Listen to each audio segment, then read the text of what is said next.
오늘 우리에게 주신 하나님 말씀은 요한복음 3장 1절에서 8절까지 말씀입니다. 신약성경 145쪽 요한복음 3장 1절에서 8절까지 말씀입니다. 요한복음 3장 1절에서 8절까지 말씀을 우리 같이 한 목소리로 읽겠습니다. 그런데 바리새인 중에 니고데모라 하는 사람이 있으니 유대인의 지도자라. 그가 밤에 예수께 와서 이르되 랍비여, 우리가 당신은 하나님께로부터 오신 선생인 줄 아나이다. 하나님이 함께 하시지 아니하시면 당신이 행하시는 이 표적을 아무도 할 수 없음이니이다. 예수께서 대답하여 이르시되 진실로 진실로 내게 이르노니 사람이 거듭나지 아니하면 하나님의 나라를 볼 수 없느니라. 니고데모가 이르되 사람이 늙으면 어떻게 날 수 있사옵나이까? 두 번째 모태에 들어갔다 날 수 있사옵나이까? 예수께서 대답하시되 진실로 진실로 내게 이르노니 사람이 물과 성령으로 나지 아니하면 하나님의 나라에 들어갈 수 없느니라.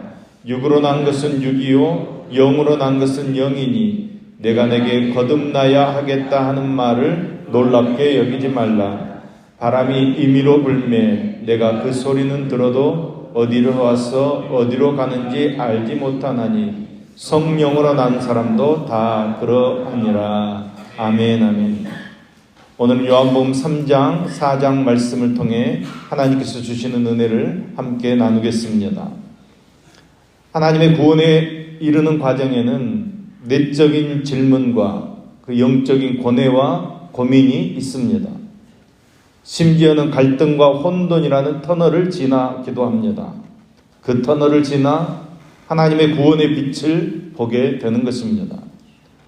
복음서에 등장하는 주님을 만난 수많은 인물들과 또 사도 바울이 그랬듯이 어떤 드라마틱한 환상으로 하나님의 구원을 경험하는 것이 아니라 거의 대부분은 고뇌와 질문과 갈등, 때로는 회의의 터널을 지나 하나님의 구원을 경험하게 됩니다. 오늘 예수님께서 니고데모에게 거듭나야 한다고 말씀하십니다. 거듭난다는 말의 원뜻은 위로부터 태어나다라는 뜻입니다. 땅에서 태어나는 자연적인 출생이 아니라 하나님의 성령으로 말미암아 새로운 사람 되어져야 한다는 뜻의 말입니다. 영원히 성령으로 다시 태어나는 것입니다. 여러분, 이것이 중요합니다. 왜냐하면 이 성령으로 다시 태어남이 하나님의 영원한 생명에 이르는 사람의 두 번째 출생이기 때문입니다. 위로부터 다시 태어남은 주님께서 주시는 선물이고 축복입니다.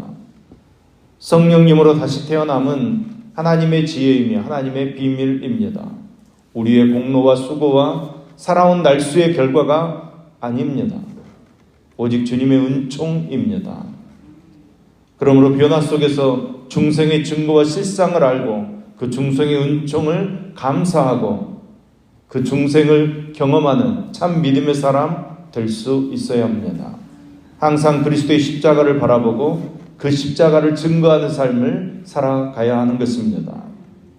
왜 그렇습니까? 우리는 위로부터 다시 태어났기 때문입니다. 땅만 바라보고 땅만 소망하는 그런 삶을 사는 것이 아니라 하늘을 소망하고 하늘을 바라보는 성령의 삶을 사는 저와 여러분 되기를 소망합니다. 예수님에게 세례받는 사람들의 수가 세례 요한에게 세례받는 사람들 수보다 훨씬 많아졌습니다. 세례 요한의 제자들의 입장에서 보면 시기와 질투가 생길 법도 합니다. 질투와 시기의 영에 사로잡힌 세례 요한의 제자들의 눈에는 예수님께서 자기 스승의 경쟁자요 라이벌로 보였을 것입니다. 어쩌면 이 세례 요한의 제자들의 모습이 바로 우리들의 모습입니다. 우리 또한 하나님의 일을 한다고 이야기는 하면서 다른 사람들보다 자기를 더 드러내기를 바라고 다른 사람들에게 내가 관심 받기를 바라는 마음들이 있습니다. 다른 사람들과 함께 하나님 할 때 내가 아닌 다른 사람이 더 드러나고 관심 받게 되면 마음 한편으로 서운한 것이 우리들의 속내입니다. 이런 생각을 하고 있는 제자들에게 세례 요한은 자신이 가야 하는 길의 끝을 이렇게 표현하고 있습니다. 29절 30절 말씀입니다. 신부를 취하는 자는 신랑이나 서서 신랑의 음성을 듣는 친구가 크게 기뻐하나니 나는 이러한 기쁨으로 충만하였노라. 그는 흥하여야 하겠고 나는 쇠하여야 하리라. 아멘. 세례 요한은 자신이 주인공 아니어도 심지어 자신은 쇠해질지라도 진정한 주인공이신 그리스도를 위해 온전히 기뻐한다고 고백하고 있습니다.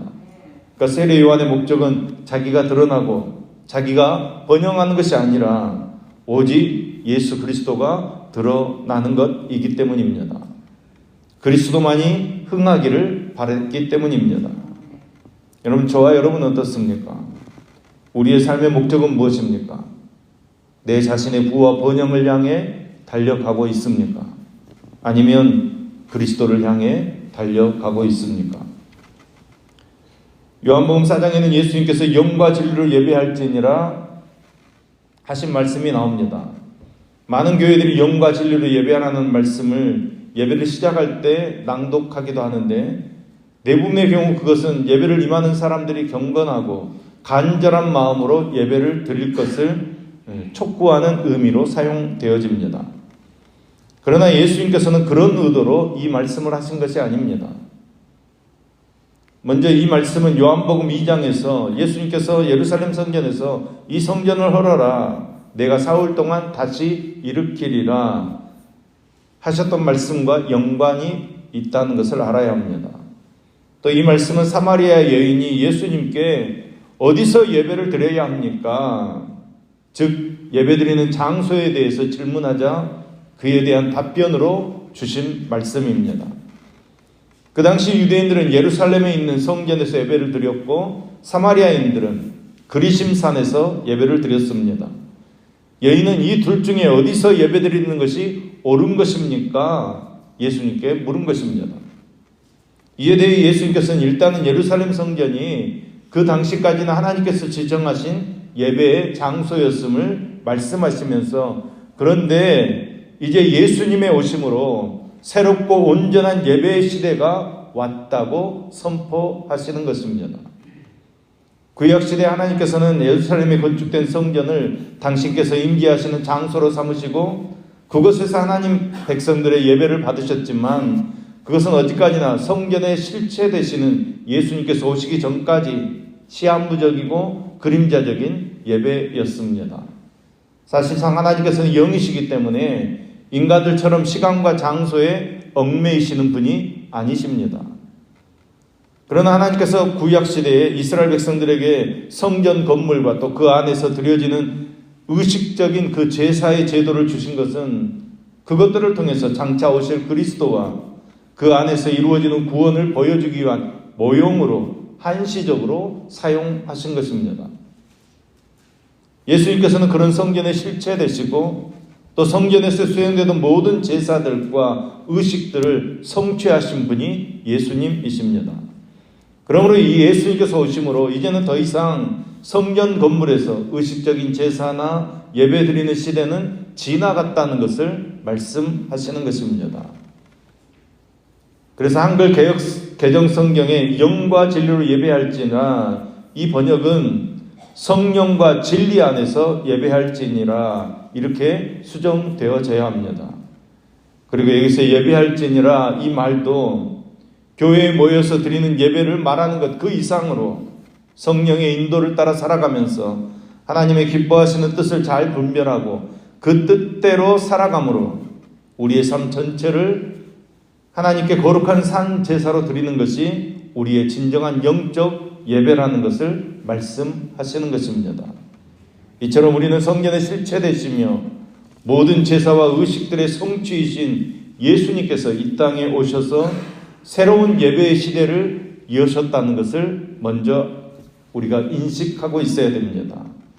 의식적인 종교 행위로서의 예배가 아니라 우리가 성령을 쫓아 살면서 진리의 말씀 안에서 살아가는 삶을 통해서 우리는 날마다 영적인 예배를 드려야 하는 것입니다.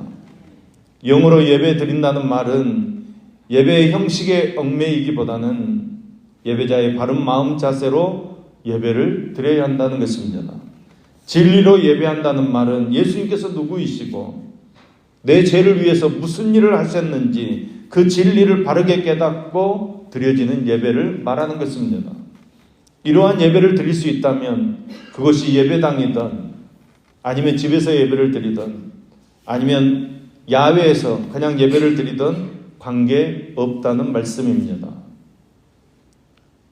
어느 곳에서나 하나님 우리와 함께 하시고 하나님 우리의 예배를 받으실 줄로 믿습니다. 이렇게 우리가 모여서 드리는 예배도 하나님께서 기뻐 받으시겠지만 우리가 삶으로 하나님을 드러내고 진리를 드러내는 예배를 하나님 더 기뻐하실 줄로 믿습니다. 이제 예수님과 사마리아 여인의 대화가 막바지로 이루어갑니다. 처음부터 예수님의 대화의 목적은 이 여인의 과거의 죄를 끄집어내거나 아니면 예배를 어떻게 드려라 예배학 강의를 하기 위함이 아닙니다. 우리는 말씀을 잘 읽어야 합니다. 예수님께서는 사마리아 여인에게 영혼의 목마름의 근본 원인을 알려주시고 그 목마름을 어떻게 해결할 수 있는지 그리고 그 여인에게 하나님의 생수를 부어주시는 것이 목적입니다. 그 사마리아 여인은 예수님의 말씀을 진지하게 다 듣고 난 후에 내가 메시아를 만나고 싶다. 그리스도를 만나야 되겠다. 마음의 소원이 생기는 것입니다. 야, 내 삶의 문제 예수님 만나야 해결되어지는 것이구나. 이 여인이 깨달아 알게 되는 것입니다. 그러자 예수께서 뭐라고 말씀하십니까? 바로 내가 메시아다. 그리스도다. 말씀하십니다. 그 순간 여인은 예수님을 자신의 구세주로 영접합니다. 예수님께서 물을 좀 달라 말씀하시면서 대화를 시작하신 목적이 마침내 이루어지는 것입니다. 왜냐하면 하나님께서 주고 싶어 하시는 선물은 우리가 예수님을 구주로 영접할 때 우리에게 주어지는 것입니다. 그리고 예수님을 구세주로 믿고 영접한 사람이 하나님을 영과 진리로 예배할 수 있게 되고 그 예배를 통해서 계속해서 하나님의 생수를 공급받는 것입니다. 여러분 오늘 드리는 우리의 예배가 그런 예배 되기를 소망합니다. 우리에게는 예수님이 필요합니다. 우리는 예수님 만나야 합니다. 이 예배를 통해서 예수님 만날 수 있기를 소망합니다. 예수님만이 우리의 영원한 생수 되어 주십니다. 솟아나는 생수 되어 주실 줄로 믿습니다. 우리가 영과 진리로 예배 드리는 것입니다. 성령으로 우리 안에 솟아나는 생수로 드리는 예배 되기를 소망합니다. 하나님의 생수가 넘쳐 흐르는 곳 이 자리가 되기를 소망합니다. 여러분의 삶의 자리도 하나님의 생수가 흘러 넘쳐 흐르는 복된 자리가 되어질 수 있기를 예수님의 이름으로 축복합니다. 기도하겠습니다. 오늘도 우리의 구원을 이루어 가신 하나님 아버지, 영원한 생명을 우리에게 부어주시고 우리가 위로부터 부어지는 그 은총을 사모하며 하늘에 있는 영원한 것을 추구하며 영생을 누리며 살도록 은혜 베풀어 주시니 감사를 드립니다. 우리의 삶의 방향이 이 땅의 것이 아닌 위의 것, 하늘에 있는 영원한 것을 향할 수 있도록 믿음 더하여 주시옵소서.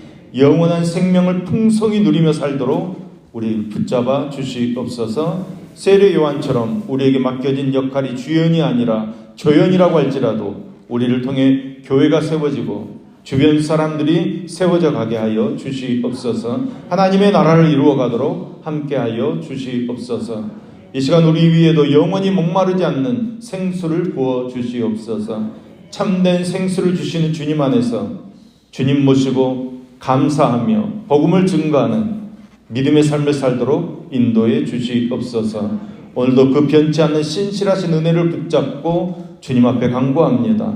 우리 모든 인생의 고난에서 우리를 구하여 주시옵소서. 모든 재난과 사고와 범죄로부터 우리를 막아 주시옵소서. 우리의 몸과 마음을 만드시고 다스리시는 주님, 모든 병을 고쳐 주시옵소서. 낫게 하여 주시옵소서. 몸의 모든 기관이 정상을 회복하게 하셔서 더욱 감사하고 소중한 마음으로 주신 소명을 감당하게 하시며 기쁨으로 일할 수 있도록 은혜 베풀어 주시옵소서. 오늘 세브란스 병원에서 수술받는 박미주 집사님을 붙들어 주시옵소서. 모든 나쁜 것이 다 제거되게 하시고 작은 병근까지도 다 제거해 주심으로 깨끗함을 입어 감사하며 찬양할 수 있는 은혜를 베풀어 주시옵소서. 주님, 우리 삶의 모든 순간을 주님 손에 맡겨드립니다. 어떤 상황 속에서도 우리 입에 탄식과 원망이 아니라 웃음이 나오게 하시고 찬송이 터져 나오도록 우리를 겁박하는 모든 괴롭히는 모든 사단의 세력을 멸하여 주시옵소서. 이 아침에도 소원을 품고 1천만 연금 드리는 임상훈 청년, 강영계 강일호의 손길을 흠양하시며 또 감사한 금 드리는 정경미 성도님의 손길을 흠양하시어서 하늘의 신령한 것으로 채우시며 믿음의 길에서 승리하도록 역사하여 주시옵소서. 우리와 언제나 함께 하시는 예수님의 이름으로 기도합니다. 아멘.